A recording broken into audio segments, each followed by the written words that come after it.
รูบ้านเรือนประชาชนลาวเนาะที่ว่าก็จะประมาณนี้นะนี่ก็คือ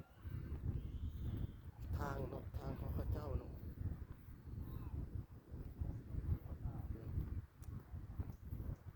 ก็คือเรือนนี่ก็คือห้องน้ำของคนลาวที่กำลัง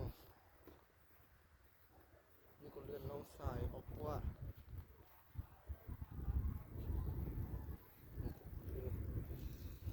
น้ำกองลงสนบทนอกอันนั้นก็จะประมาณนี้นะนี่ก็คือเส้นทางนะครับ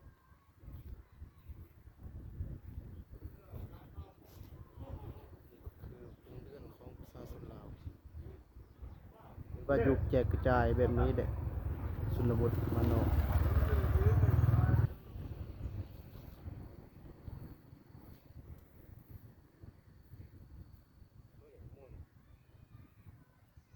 คือต้นไม้ต้นมะม่วงใหญ่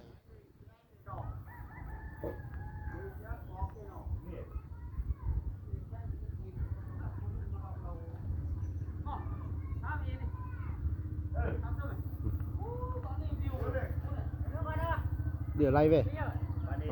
ไล่เว้ยไล่ว่ะไล่น่ะ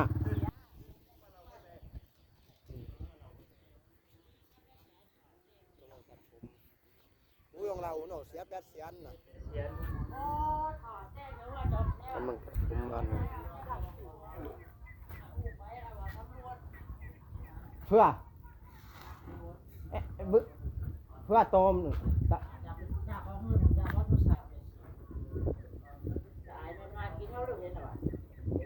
เรื่อย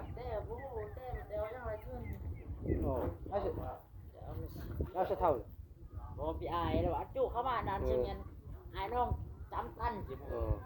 จูลุงแป๊บเจนี่เขาโทรไปอ่ะพี่เอ็มแก้อ๋อให้เจนี่น่ะ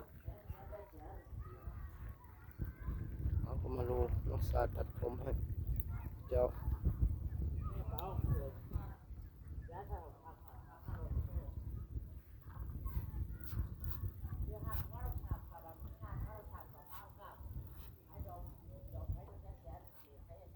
ตัดผมที่สุนบทลาวมาไม้ชาติมาไม้ที่ชัวอยู่เหินนะ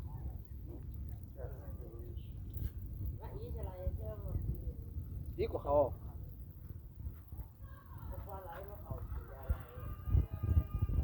ไปลูกให้อันนี้กลับมาที่บ้านประมาณนี้นะ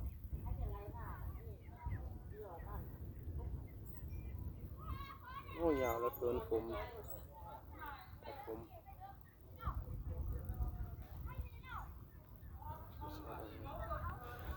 นี่คือน้ำกอกน้ำลิน